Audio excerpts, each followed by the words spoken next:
couple of months ago, one of my potential clients sent me his product for me to have a look if there are anything wrong or anything could be improved.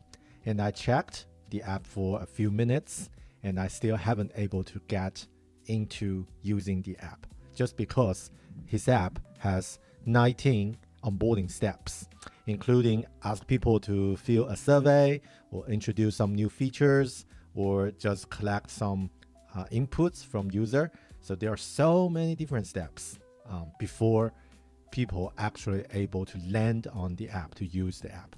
So I mapped out all the things could be improved on these 19 steps and proposed something. And long story short, I got this client, I got this contract, and also I mapped out a new onboarding experience for this product and get it designed and implemented, and now it's ready for launch.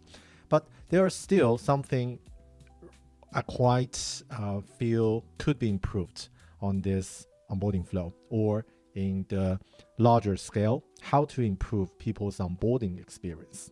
And there are something I fixed. For example, so many steps, now it's getting much shorter. And the tone is all about us. It's all about the product, not about the users. And this is something we need to shift. And also, now it's all in the app, but actually the longer or the bigger onboarding scale or the bigger onboarding experience happened just start from people browsing your landing page, or even earlier before the landing page, just when people start to check any relevant content from social media. And also another major thing I fixed is about this onboarding flow, there's no aha moment, which means that people can feel the value of the product. So those are the things I fixed. Still, something I haven't fixed, and this related to this general topic. What is user onboarding and how we want to improve it, and what is the purpose of doing that, and what's the best practice of doing it? Are there anything we can learn? So I think, a very good starting point is to read this book, The Elements of User Onboarding. So this video is about something around this book and the methods or the approaches relevant to user onboarding. I want to talk. So the book based on this website, useronboard.com, and the website exists for so long. I think it's around 2018 or something when I started to learn UX design. A lot of people recommend it. Hey, Bear, if you want to learn user onboarding, this is the go-to website you need to check. And I did some research after that. So this website started from around 2013 and by this guy named Samuel Hulick. And he is a design consultant, and he picked up this pattern long before it became the mandatory or the foundation of modern product design. At that time, onboarding is not a subject worth to do research, and he just did it by accident. Put all kinds of onboarding experience together as examples to share, and he basically just screenshots every step, for example, on Zapier, on Canva, or on other things, other products, and do a step-by-step tear down. And after that, it became very popular. And then he came with this book, User Onboarding, The Element of User Onboarding. If you want to learn onboarding from very scratch, this is a very recommended book to start. It's not that complex or with lots of best practices, but still it can create some foundation for us to understand how we onboard a customer while they start to use your app, your product, your website for the very first time. But let's get the basic clear. What is onboarding? What is user onboarding? There's so many terminology. There's so many explanation of user onboarding. And for me, I think what it mentioned on this book, I did some highlights here somewhere. Anyway, I'll find it. But I think it's more like it would be to help people understand what they can do with this app or with this product to be a better version of himself, of herself. So yeah, it seems quite not a very academic type of the definition, but it's all about them. It's all about the people who's using your product and how you can help them to become a better version of themselves. And let's see this example. I think this is a great one. If you are a manufacturer, if you are a vendor in living Super Mario world, and you are selling file flour, right? And Mario or other plumbers, they are your customers. They want to be strong. They want to be able to fire some thunderbolts. And if you want to sell this product, the product's feature is not important for them. It's not important for Mario. What Mario wants to do is to be able to become a stronger version and able to fire some thunderbolts to hit those monsters, to kick out those mushrooms. And that's what they want. That this is the version in their mind. And if you help them to become a better version, that's the success of your product. So many of us want to sell something by promoting, we have a really great product. This product, wow, look at this fire flower, so beautiful. Wow, it's got 2 leaves and got so many different features, and you can buy one and get one for free, some for example. But it's all about us. It's all about the features. And what people care about is that what they can do with this product. What's the potential will be released, will be unleashed by this product. And this is all about user onboarding. This is all about the value of onboarding. Right. Cool. I mentioned that when I fix my client's problem, there are a few things I fixed. I added an aha moment, which means that people can be able to find a moment that it seems valuable and the feature that you provide together. So that's we can call it an aha moment. And the earlier the better in the onboarding steps or in the journey of using the app, the product. The earlier the aha moment is, the better for people, for customers' experience and for business as well. And the other thing I fixed is make it shorter. You can vividly see it, and also change the tone. It's not about us, it's about them. But still something I haven't fixed. One thing is that it's all about in the app experience, and this is something should be go out of the app. You know, it should be from the landing page or from the social media, and people can see some examples. Oh, this is some people using this product and they become a better plumber. They become a better fitness,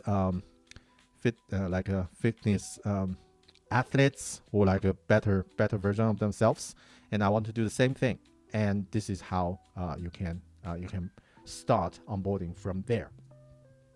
And other typical onboarding pitfall which we have is besides all about features, it's also something around to ask people to memorize something. And this is also not recommended, because people are, I don't say people are lazy, just people have limited mental load, right? So we have very short attention span, and we have very limited time and effort to remember or to think about something. We want to save the energy for the very important thing. So the simpler, the easier you provide for people, the better the result will be. Right. And also, the worst thing about onboarding experience is to use an interface to explain another interface. This happened on me a while ago when I just started to do those UI design. And I think it's really cool. Like, it seems from every software apps that they use tooltips, they use something like this to introduce, oh, this is something you can do. And this is a carousel. People can swipe to see different things. But this is definitely not the thing we want to do.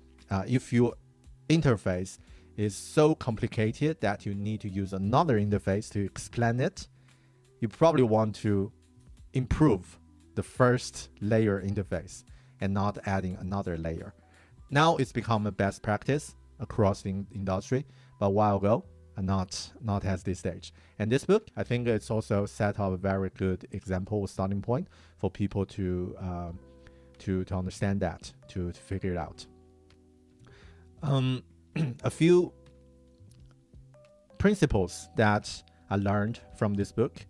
By the way, this book is many things about the mindset, the principles. There's no very practical tips like, oh, how you do that, use onboarding on a landing page, or how do you do that on a fitness app. It's not like that. So it haven't introduced any specific patterns or UI elements. But those principles, deep down or as the foundation of this book, still valid after 13 years, which is amazing. And the first principle, I think, is about this. It's about sell fireballs, not fire flower. I said it. This is one thing, one major principle, or like if you want to take away one thing from this book, just take this one. And the second one is about put the value and achievement for users first and put your feature second. So it also means that if you want to sell this, it's not about, oh, this is the best. Now we have this green, such a beautiful flower for you, and it doesn't matter for them. What they want is this. Okay, so this is something we want to focus. We want to shift the tone, the attention, the focus from us to the people you're serving, right? Another thing is the third principle is mental load is a limited resource. I think I mentioned it. In this book, it's quoted different resources, but we know that there's net magic number 7, right? People can only remember 5 plus or minus 2 things, and this is from psychology. And also one thing from another report is that pretty much 40 to 50% of the people who's using your app for the first time won't come again. So consider this. There are 2 numbers. One, if you have 10 people using your app for the first time, 5 of them gone forever after the first try. And the other 5, you want to keep them. And also, they have a very short attention span. They can only remember 5 things. And they probably just have a few minutes for using your app for the first time. Consider those numbers, what you want to show them. If you have a very clear of that in your mind, you probably want to provide 19 steps regards to that that first time using the app experience. All right. Another thing that also from this book now become the best practice is to provide the experience rather than teaching. So what is very common across the industry now is to use a progress bar and set up some tasks to ask people to complete. We see that from LinkedIn, from different apps. There are progress that you can complete regards to using this app, and it's very common. I'm not sharing this on the screen, but you got what I mean. And also, another thing I feel really valuable is about the person behind the product, or design a product as a person. For example, if you imagine using the app is like the first chat with a new friend, right? So using this app for the first time is the same as the first chat with a new friend. How it works, it should be like a very balanced, like a chat, and the other, your counterpart, can understand what you want to say, or able to comprehensive what your intention is and provide some specific detail. So those are things I think similar. And consider that you probably can also design the tone, the way of sharing things, like the content design, similar regards to a person, right?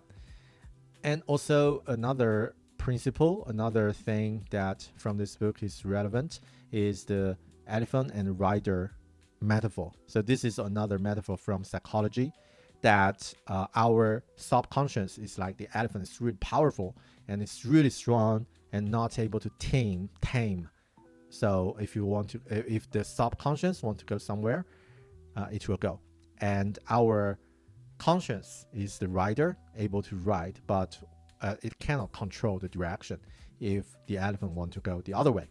And what that relevant to design is that something about subconscious, for example, using color to set up the tone. For example, using red, that people will feel a little bit danger or alert.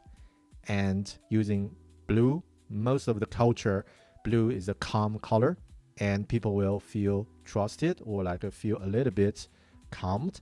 So those are the things about subconscious. And also, if you want to show accountant website, but you use some quirky fonts, and this is not the right way to deal with the elephant. And regards to this, there's a great book called Emotional Design by Don Norman. Also is really relevant for us to have a read. Right, so those are the things I think really really valuable from this book. And if you're new and want to do some proper product onboarding, besides this book, this is also another book recommended to read, Product-Led Onboarding. So this is a newer one and also provides some specific methods or approaches regards to onboarding. So the element of user onboarding is more like a general, the mindset, there's some principles. So it doesn't have very strict methodology for people to start doing proper onboarding design. And this book is a great way so that you can start to explore. And another one I think really relevant is the Hooked by Nar Arrow. And this is a book about how you keep people, how you keep the retention, how you improve the retention of the product. So it's like the yin and yang of this book. User onboarding can get people come to use your product, and user retention is to keep people using your product. The more, the better. Okay. And also, as mentioned, Don Norman's emotional design, very classic. By the way, I just read half of it. I need to complete it. So there are many things I think fundamentally has been explored on this book. Highly recommend to read this book. And also this one is the Make Users Awesome by Katie Syria. And this is also something about the metaphor or about the principle in this book to make people feel better or create a better version of people. So yeah, I think those are the things I highly recommend to have a read. Right, so those are the user onboarding thing I want to cover in this video. So how about you? How things on your side around the design or onboarding? If you have any questions, let me know. Cheers. Bye.